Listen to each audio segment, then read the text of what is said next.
সম্মানিত ভিউয়ার্স, আসসালামু আলাইকুম। তুশিবা স্টুডিও ড্রাইভার সিরিজের আরও একটি নতুন ভিডিওতে আপনাকে স্বাগতম।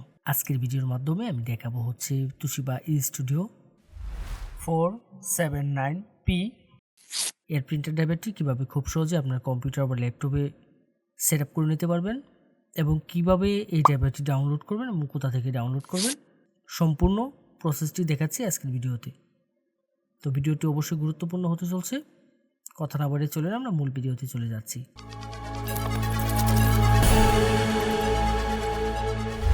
প্রথমে আমরা যে কাজটি করব, আমরা এই ড্রাইভারটি ডাউনলোড করে নেব।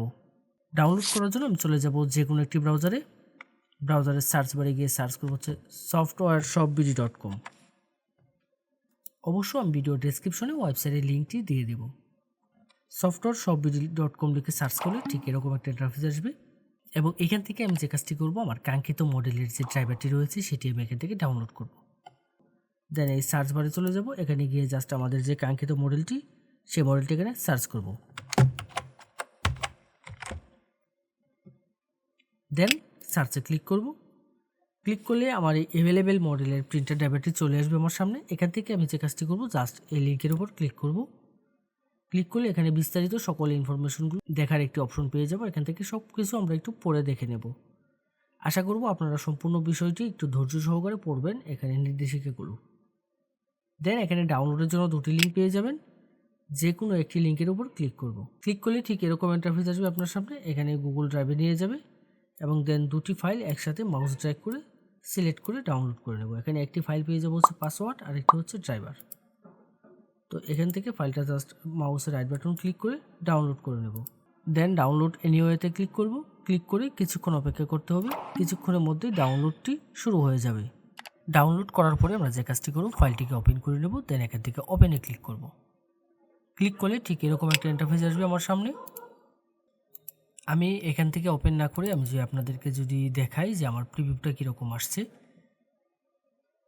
আইডিএমে চলে গেলাম। এখান থেকে আমি জাস্ট দেখাবো হচ্ছে সফটওয়্যারটা কীরকম হবে। ঠিক এই যে এরকম একটি আইকন চলে আসবে আপনাদের সামনে, অর্থাৎ এটি একটি রার ফাইল রয়েছে। রার ফাইলকে আমরা যখন আনজিপ করব, যে কোনো জিপ ফাইল বা রার ফাইলকে যখন আমরা এক্সট্রাক্ট করব, তার জন্য আমরা যে কাজটি করি, নর্মালি আমরা উইন্ডার ব্যবহার করে থাকি। যদি আপনার কম্পিউটারে উইন্ডারটি না ব্যবহার করা থাকে, অর্থাৎ উইন্ডারটি যদি ইনস্টল করা না থাকে, তাহলে যে কাজটি করবেন, আপনি উইন্ডারটি ইনস্টল করে নেবেন। এর জন্য ভিডিও ডেসক্রিপশন এবং আই বাটনে উইন্ডারের লিঙ্ক দিয়ে দেবো, আপনারা ওইখান থেকে গিয়ে জাস্ট উইন্ডারটি ইনস্টল করে নেবেন। দেন যে কাজটি করব, আমরা ফাইলটাকে ওপেন করব। উইন্ডারে যখন ফাইলটা ওপেন করব, ঠিক এরকম একটা ইন্টারফেস আসবে। এখান থেকে ক্লোজ করে দেবো। যাওয়ার পর ইন্টারফেসটা দেখতে ঠিক এরকম হবে।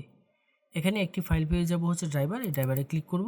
ক্লিক করলে এখানে জাস্ট আমি ড্রাইভারটা পেয়ে যাব। তো এখানে আমার পাসওয়ার্ডটা দিতে হবে। আমি যেহেতু শুধু ড্রাইভারটা ডাউনলোড করছি, আমি এখানে পাসওয়ার্ডটি ডাউনলোড করে নেই। তো এখানে আপনারা যে কাজটি করবেন, আপনারা জাস্ট এই ডাউনলোড অপশনে গিয়ে এখান থেকে পাসওয়ার্ডটি ডাউনলোড করে নেবেন। তো দেন এখানে এই মডেলের যে ড্রাইভারটি রয়েছে, সেই ড্রাইভারে এখানে পাসওয়ার্ডটি আমি দিয়ে দিব। পাসওয়ার্ড দেওয়ার ক্ষেত্রে এখানে একটি অপশন পেয়ে যাবেন, এটি হচ্ছে শো পাসওয়ার্ড। এখানে যদি টিক মার্ক দেওয়া থাকে, তাহলে আমি এখানে কিবোর্ড থেকে যে পাসওয়ার্ডগুলো টাইপ করব সেগুলো এখানে শো করবে। আর যদি আমি এখান থেকে টিক মার্কটি যদি উঠিয়ে দিই, তাহলে এখানে কোনো পাসওয়ার্ড শো করবে না। এখানে পাসওয়ার্ডটা টাইপ করে দেবো। দেওয়ার পরে দেন ওকেতে ক্লিক করব। ওকেতে ক্লিক করব। ক্লিক করলে ঠিক এরকম একটি অ্যালার্ট আসবে। এখান থেকে যে কাজটি করতে হবে, এখান থেকে আমি ইএসের উপর ক্লিক করব। দেন সফটওয়্যারটা এক্সট্রাক্ট হওয়া শুরু করবে এবং এক্সট্রাক্ট হওয়ার জন্য কিছুক্ষণ সময় নেবে। কিছুক্ষণ আমি অপেক্ষা করব। কিছুক্ষণ পরে ঠিক এরকম একটা ইন্টারফেস আসবে। এখান থেকে আমি যে কাজটি করব, I agree to the terms of the licence agreement, এখানে ক্লিক করব। নেক্সটে ক্লিক করব। নেক্সটে ক্লিক করার পরে ঠিক এরকম একটা ইন্টারফেস আসবে। এখানে অনেকগুলো অপশন পেয়ে যাব। চলে আসবে হচ্ছে recommended, printer driver, scanner utility, fax driver, custom install. তো এখানে আসার পরে আমি যে কাজটি করব, রিকমেন্ডেডে ক্লিক করব। ক্লিক করলে ঠিক এরকম একটা ইন্টারফেস আসবে আপনাদের সামনে। এখান থেকে নেটওয়ার্ক লোকাল পোর্ট এবং আরেকটি অপশন পেয়ে যাব হচ্ছে ইউএসবি পোর্ট। তো এখান থেকে যদি কেউ নেটওয়ার্কে কানেকশন করতে চান, তাহলে নেটওয়ার্ক লোকাল পোর্ট সিলেক্ট করে দেবেন। আর যদি ইউএসবি কানেক্ট করতে চান, অর্থাৎ ড্রাইভারটি যদি ইউএসবি কানেকশনের মাধ্যমে কম্পিউটারে বা ল্যাপটপে সেট আপ করতে চান, তাহলে এখান থেকে ইউএসবি পোর্টটা সিলেক্ট করে দেব। তো আমি এখান থেকে ইউএসবি পোর্ট সিলেক্ট করব, সিলেক্ট করে দেন ইনস্টলে ক্লিক করব। ইনস্টলে ক্লিক করার পরে ঠিক এরকম একটি অপশন আসবে, এখান থেকে সিলেক্ট প্রিন্টার পোর্ট চলে আসবে। দেন এরকম একটা ইন্টারফেস আসবে। এখানে আমি যে কাজটি করব, আমি আমার প্রিন্টারটি সরাসরি কম্পিউটারের সাথে কানেকশন করে নেব।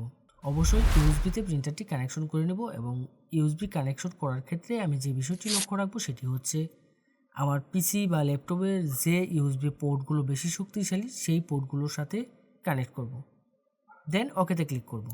এখানে আসার পরে আমার আর কোনো কাজ করতে হবে না, আমার কিছুক্ষণ অপেক্ষা করতে হবে। কিছুক্ষণের মধ্যেই আমার প্রিন্টার ড্রাইভারগুলো সেট আপ হয়ে যাবে। এক এক করে এখান থেকে সবগুলো ড্রাইভার সেট আপ হয়ে যাবে। দেন এখানে ফিনিশের যে অপশনটি রয়েছে এই ফিনিশে আমি ক্লিক করব। ক্লিক করে এখান থেকে বেরিয়ে আসব। এখন আমি যে কাজটি করব, আমি এখান থেকে বেরিয়ে এসে আমি জাস্ট চেক করে দেখব আমার প্রিন্টার ড্রাইভারটি সেট আপ হয়েছে কিনা।